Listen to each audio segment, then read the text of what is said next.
فتنہ نہیں ہے۔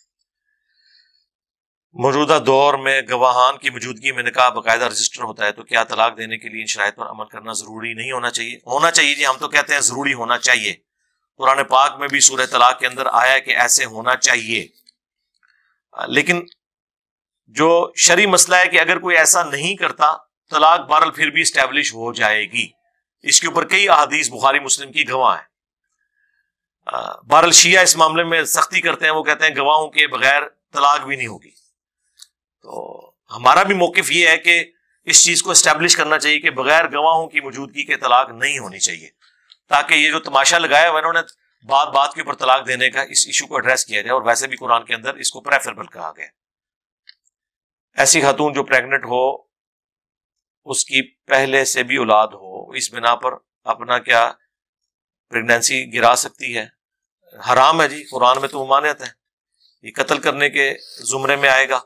ہاں اگر کوئی میڈیکل ایشو ہو جائے اور کوئی پرہیزگار ڈاکٹر جو اپنی قبر و آخرت کی فکر کرتا ہو، وہ یہ گارنٹی دے دے کہ اس کی جان کو خطرہ ہے اس پریگنینسی کو آگے بڑھانے میں، تو پھر آپ کوئی اس طرح کا اقدام کر سکتے ہیں، وہ بھی ایک بندے سے نہیں، کئی ایک لوگوں سے مشورہ کر کے۔ اول تو کوشش کریں کہ یہاں تک نوبت ہی نہ آئے، لیکن اگر آ گئی ہے تو پھر اس طرح کے معاملے کو دیکھنے کے لیے ضرورت ہے کہ وہ معاملہ کس ایکسٹریم نوعیت کا ہے۔ ویسے عموماً ایکسٹریم نوعیت کے نہیں ہوتے، لوگ جان بوجھ کے یہ کام کرواتے ہیں اور کہتے ہیں نہیں جی ابھی تو 1 مہینہ نہیں گزرا، ابھی تو 2 مہینے گزرے فلاں۔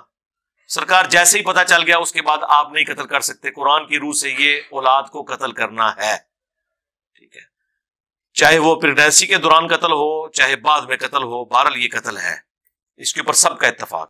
اگر میاں بیوی میں ناراضگی ہو جائے تو دونوں کے لواحقین صلح کرانے کے پابند ہیں؟ جی بالکل ہیں۔ تو اکٹھی 3 طلاقیں کیسے اسلام میں جائز ہوں گی؟ یہ مولوی کے فتنے کا ایک روپ ہے، وضاحت کریں۔ میرے بھائی، جو لوگ نہیں رہنے والے آپ ان کی اکٹھی 3 کو 1 بھی کر دیں، وہ 3 مہینے بعد پھر طلاق دے دیتے ہیں۔ اور جن کو اس کی سینسٹیوٹی کا پتہ ہے نا اور انہیں بڑا شوق ہے نکاح کرنے کا، تو طلاق کے مسائل بھی سیکھیں۔ اس مسئلے کا کوئی بھی نہیں حل ہونا۔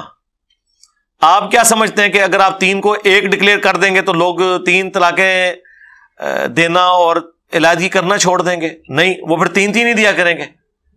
ایک بار ہو جائے گی پھر وہ دے دیں گے کچھ عرصے بعد۔ مردوں کی تربیت کا مسئلہ ہے، لوگوں کو دین سکھانے کا اس وقت ایشو ہے، لوگوں کو تو دین کا پتہ ہی نہیں ہے۔ آپ تو یہ کیس دیکھ رہے ہیں نا کہ آپ کے پاس ایک کیس کیا آیا، آپ نے اسے ٹیکل کر لیا، آپ نے کبھی اس کو پرسو کیا ہے؟ بعد میں بھی وہی حرکتیں بار بار کرتے رہتے ہیں۔ آپ کیا سمجھتے ہیں زندگی میں ایک دفعہ یہ وہ غلطی کرتا ہے؟ نہیں، وہ بار بار کرتا ہے۔ جب علماء تیار ہیں فتوے دینے کے لیے تو غلطی کیوں نہ دوبارہ کرے، پیسے دے کے فتویٰ لے لے گا۔ اس کا حل یہ ہے کہ آپ لوگوں کو ایجوکیٹ کریں کہ طلاق کا لفظ شادی شدہ ایک مرد کی زبان پہ نہیں آنا چاہیے۔ ہمارے معاشرے میں اکثر شوہر اپنی بیوی کو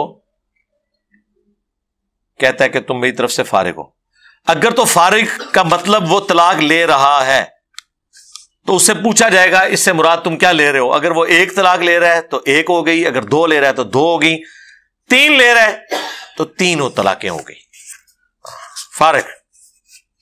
اور اگر فارغ سے مراد وہ صرف ایک محاورتاً بول رہا ہے کہ میری جان چھوڑ دو یا اس طریقے سے، اور طلاق کہیں دور دور اس کے دماغ میں نہیں ہے، تو پھر طلاق نہیں ہوئی۔